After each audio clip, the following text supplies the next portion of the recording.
जय हिंद। देश में इस समय लोकतंत्र का महापर्व कहे जाने वाले लोकसभा के चुनाव चल रहे हैं। लोकसभा चुनाव 2024 को लेकर सियासी पारा हाई चल रहा है। जैसा कि आप सभी लोग भली भांति जानते हैं कि भारत में 2 चरणों का चुनाव फाइनल हो चुका है।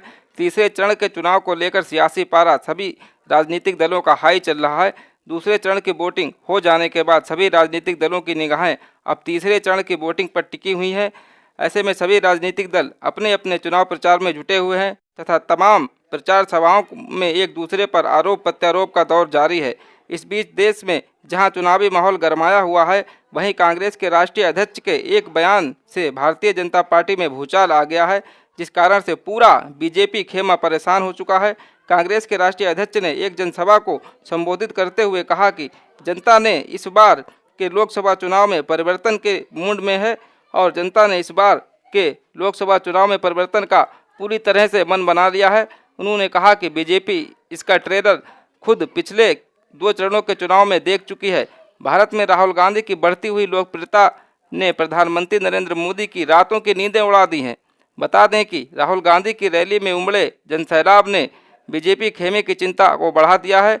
वहीं हार के डर से बौखलाए प्रधानमंत्री नरेंद्र मोदी राहुल गांधी पर तमाम तरीके के आरोप लगा रहे हैं, जिसका फायदा सीधा राहुल गांधी को मिल रहा है।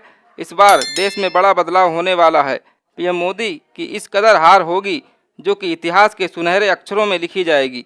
इस दौरान उन्होंने कहा कि पीएम मोदी लगातार बढ़ती हुई तानाशाही को लेकर जनता को आगाह करते हुए कहा कि पीएम मोदी के 10 साल के कार्यकाल में तानाशाही इस कदर बढ़ चुकी है कि देश की जनता त्राही त्राही कर रही है। पीएम मोदी की तानाशाही इस कदर हावी हो चुकी है कि उन्हें देश की जनता का दुख दर्द दिखाई नहीं दे रहा है। सिर्फ अपना रुतबा बरकरार रखने के लिए पीएम मोदी परेशान दिखाई दे रहे हैं। वहीं 2 चरणों की वोटिंग हो जाने के बाद मोदी को अपनी कुर्सी का डर सताने लगा है, जिसको बचाने के लिए इस कदर बौखलाए हुए हैं, जिसका असर जनता को दिखाई दे रहा है। राहुल गांधी के इस चुनाव में एक्टिव होने से मोदी के होश उड़े हुए हैं। केंद्र में भाजपा की सरकार पर हमला करते हुए कांग्रेस के राष्ट्रीय अध्यक्ष मल्लिकार्जुन खड़गे ने चेतावनी देते हुए कहा कि प्रधानमंत्री नरेंद्र मोदी का तीसरा कार्यकाल देश के लोकतांत्रिक ताने बाने के लिए खतरा होगा। इस दौरान उन्होंने मोदी पर देश में नफरत फैलाने वाली राजनीति करने का आरोप भी लगाया। आपको बता दें कि कांग्रेस के राष्ट्रीय अध्यक्ष मल्लिकार्जुन खड़गे पश्चिम बंगाल के मालदा में एक विशाल जनसभा को संबोधित कर रहे थे।